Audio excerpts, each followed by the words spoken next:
Selamat pagi Ibu Guru, selamat pagi Bapak Guru, selamat pagi teman-temanku, selamat pagi untuk semua. Kita sambut hari ini dengan senyuman, jangan malas, harus semangat. Cheer up. Assalamualaikum warahmatullahi wabarakatuh. Halo anak-anakku yang soleh dan soleha kelas 5. Bagaimana sayang? Kabarnya hari ini? Semoga kalian dalam keadaan sehat, tetap semangat dan tentunya harus tetap selalu bahagia. Kembali lagi dalam pembelajaran tematik, yaitu tema 5, subtema 2. Nah sayang, bagaimana persiapan pembelajaran pada hari ini? Boleh ya dipersiapkan terlebih dahulu alat tulisnya, pulpen atau pensil, kemudian buku tulis tematiknya dan juga buku paket tematiknya. Dan ingat, catat hal-hal penting yang terdapat dalam video yang Ibu jelaskan ya sayang. Nah, jika sudah disiapkan alat tulisnya, alangkah baiknya kita berdoa terlebih dahulu ya sayang, agar ilmu yang didapatkan dapat bermanfaat. Ibu pimpin ya. Berdoa dimulai. Selesai. Pada malam hari ini, kita akan memasuki tema 5, yaitu mengenal ekosistem.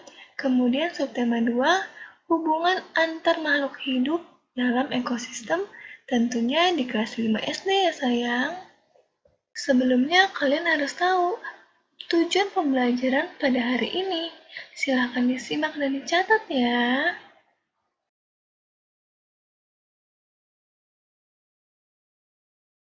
Silahkan disimak penjelasan berikut ini. Coba perhatikan gambar berikut ini dengan teliti. Nah, kira-kira apa ya yang bisa kamu simpulkan dari kamu melihat gambar berikut ini? Wah, benar, hebat sekali.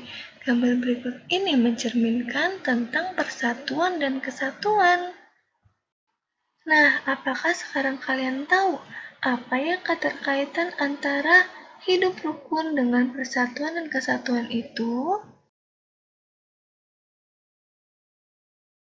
Persatuan dan kesatuan merupakan hal penting yang harus dimiliki setiap bangsa. Hal ini dapat tercermin dari kekompakan sesama manusia dalam menjaga persatuan kesatuan dan juga dalam berbagai aspek. Selain itu, dalam hal bernegara, persatuan kesatuan juga merupakan sebuah makna yang terkandung dalam semboyan Bhinneka Tunggal Ika yang menggambarkan persatuan kesatuan bangsa dan negara kesatuan Republik Indonesia. Karena jika ada rasa persatuan dan kesatuan di dalam masyarakat, maka akan tercipta juga kehidupan yang rukun antar masyarakat. Apakah kalian tahu contoh sikap persatuan dan kesatuan itu apa saja ya? Ya benar, contoh yang pertama yaitu bergotong royong. Yang kedua yaitu menghormati guru ataupun orang tua. Dan yang terakhir yaitu menjenguk teman kita yang sedang sakit. Nah, untuk selanjutnya kita akan membahas tentang hubungan antar makhluk hidup dalam ekosistem. Silahkan disimak dengan baik-baik dan ingat catat hal-hal penting yang terdapat dalam video berikut ini.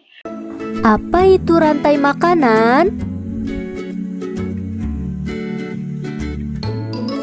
Rantai makanan adalah rangkaian peristiwa makan dan dimakan antar makhluk hidup untuk kelangsungan hidupnya.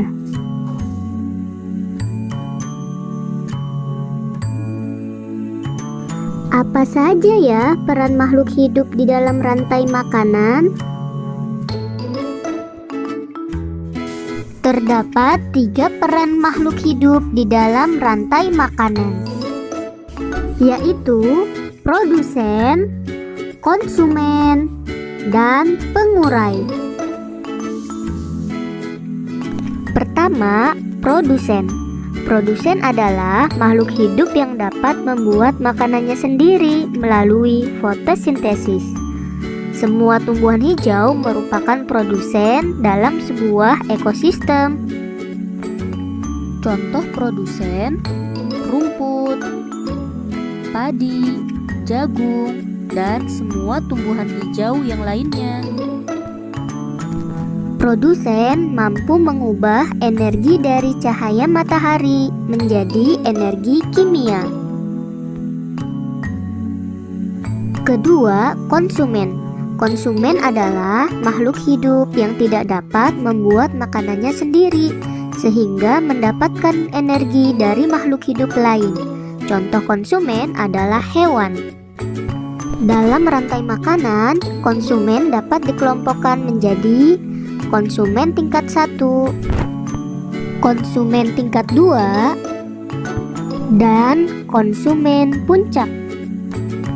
Sekarang, apa itu konsumen tingkat 1? Konsumen tingkat 1 adalah kelompok hewan yang memakan tumbuhan atau produsen. Konsumen tingkat 1 merupakan kelompok hewan herbivore. Contohnya, rusa, kelinci, belalang. Konsumen tingkat 2. Konsumen tingkat 2 adalah kelompok hewan yang memakan hewan lain atau konsumen 1. Konsumen tingkat 2 merupakan kelompok hewan karnivor atau omnivor. Contohnya, katak, ular, tikus, dan ayam. Konsumen puncak. Konsumen puncak adalah kelompok hewan karnivor yang tidak ada pemangsanya. Contohnya, singa, elang, dan harimau.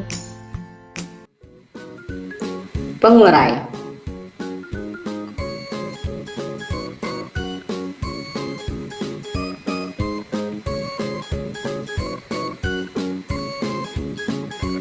Pengurai adalah makhluk hidup yang menguraikan kembali zat-zat yang semula terdapat dalam tubuh hewan dan tumbuhan yang telah mati.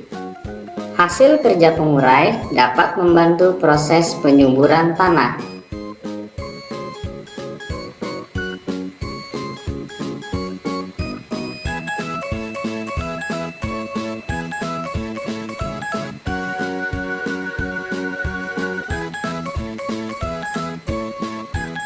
Contoh rantai makanan pada berbagai ekosistem.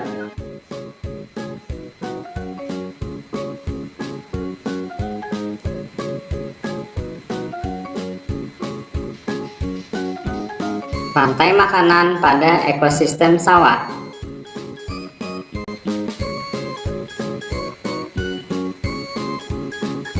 Contoh rantai makanan pada ekosistem sawah. Padi berperan sebagai produsen.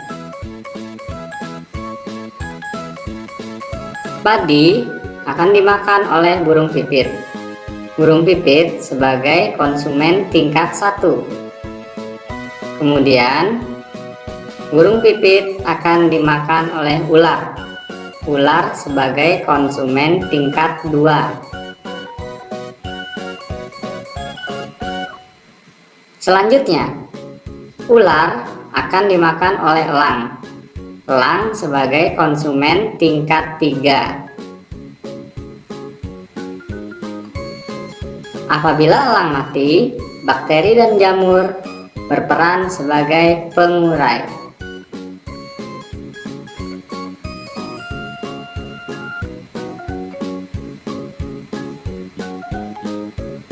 Rantai makanan pada ekosistem hutan.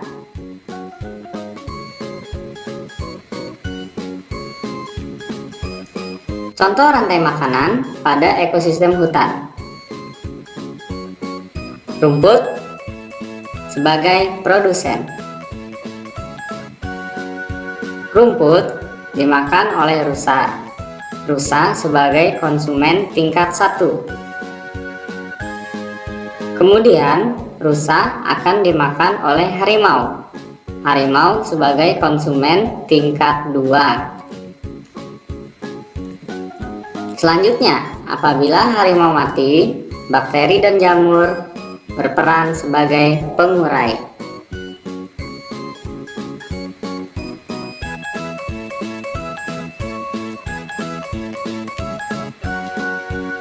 Rantai makanan pada ekosistem savana.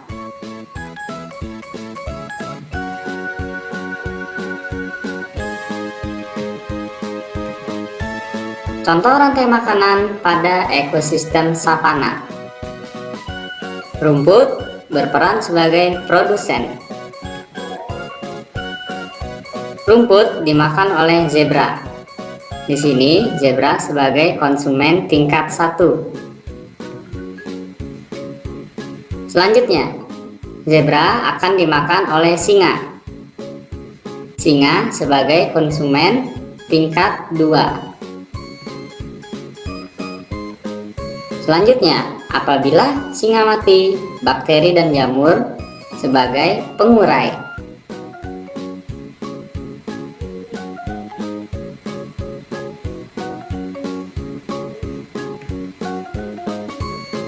Rantai makanan pada ekosistem kolam.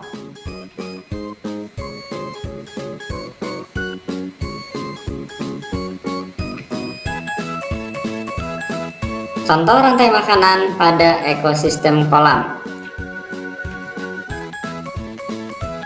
Fitoplankton sebagai produsen. Fitoplankton akan dimakan oleh ikan. Ikan sebagai konsumen tingkat 1.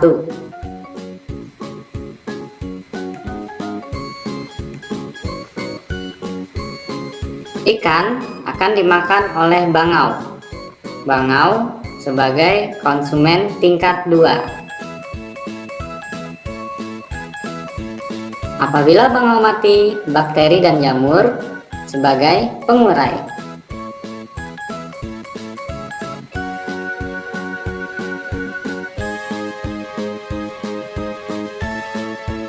Rantai makanan pada ekosistem laut. Contoh rantai makanan pada ekosistem laut. Fitoplankton berperan sebagai produsen. Fitoplankton akan dimakan oleh udang sebagai konsumen tingkat 1. Selanjutnya, udang akan dimakan oleh ikan. Ikan di sini berperan sebagai konsumen tingkat 2.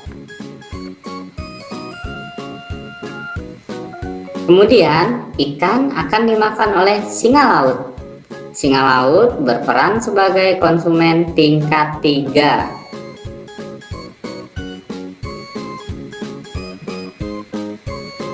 Singa laut akan dimakan oleh hiu. Hiu berperan sebagai konsumen tingkat 4. Selanjutnya, apabila hiu mati, bakteri berperan sebagai pengurai. Jenis-jenis simbiosis. Apa itu simbiosis? Simbiosis adalah hubungan timbal balik antara dua makhluk hidup yang hidup dalam ekosistem yang sama. Apa saja ya jenis-jenisnya? Simbiosis mutualisme merupakan hubungan antara dua makhluk hidup yang saling menguntungkan. Contohnya, burung jalak dan kerbau. Kerbau mendapatkan keuntungan karena kutunya berkurang dan burung jalak mendapatkan makanan. Contoh lain simbiosis mutualisme adalah hubungan bunga dan kupu-kupu. Kupu-kupu akan mendapatkan nektar dari bunga, sedangkan bunga sendiri akan merasa diuntungkan karena kupu-kupu membantu dalam proses penyerbukan.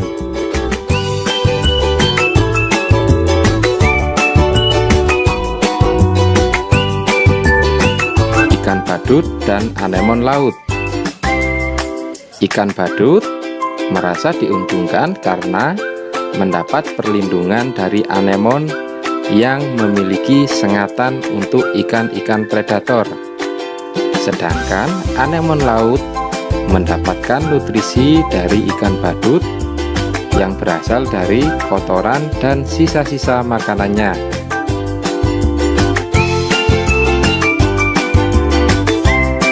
Simbiosis komensalisme merupakan hubungan antara dua makhluk hidup di mana yang satu diuntungkan sedangkan makhluk hidup yang lainnya tidak dirugikan. Contohnya, tumbuhan anggrek dan pohon yang ditumpanginya. Tumbuhan anggrek diuntungkan karena dapat menumpang hidup pada pohon, dan selama menumpang, anggrek pun tidak merugikan pohon. Contoh lain simbiosis komensalisme, yakni hiu dan ikan remora. Ikan remora mendapat keuntungan dengan cara memakan sisa-sisa makanan dari hiu.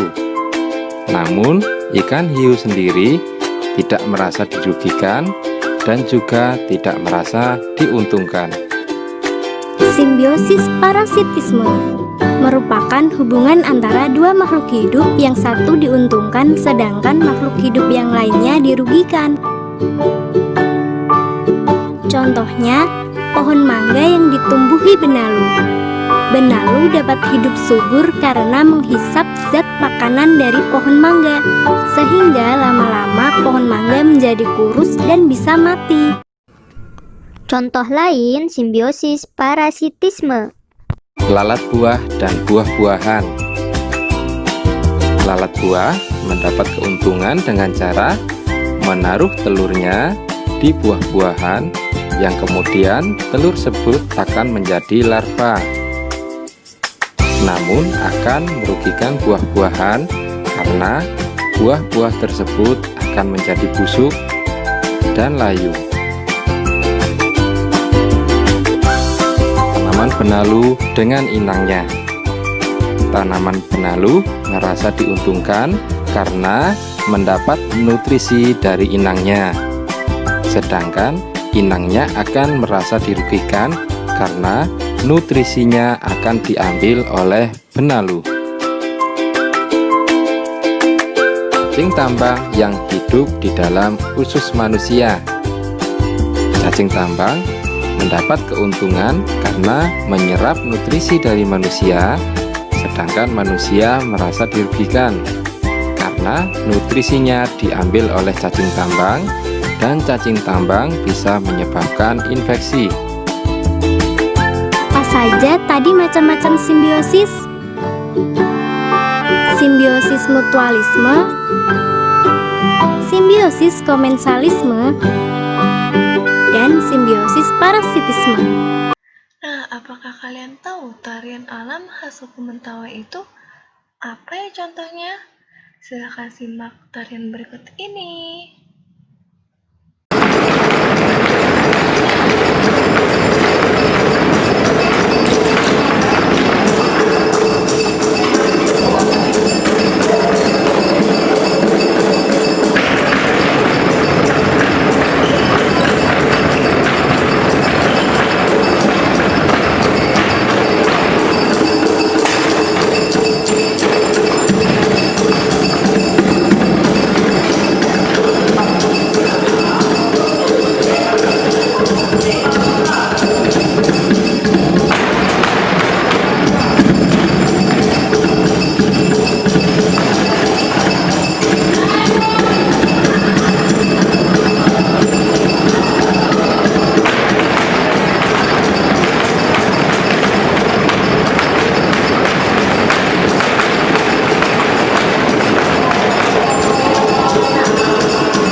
pembelajaran pada hari ini menyenangkan bukan?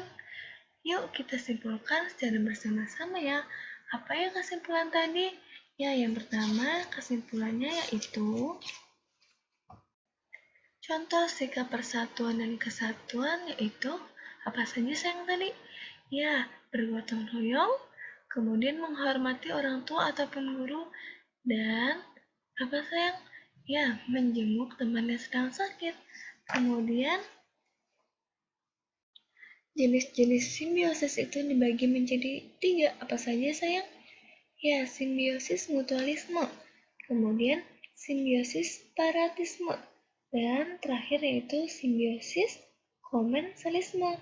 Wah, hebat sekali sayang. Nah, selanjutnya, tari alam khas suku Mentawai. Tadi contohnya apa sayang? Ya, tari Turuk Langgai. Nah, sayang, mungkin cukup sekian video ibu hari ini. Jangan lupa untuk selalu mempelajari dan mengingat-ingat pembelajaran yang sudah kalian pahami ya sayang. Nah, setelah ini kalian akan evaluasi. Tentunya kalian harus tetap semangat, kalian pasti bisa. Wassalamualaikum warahmatullahi wabarakatuh.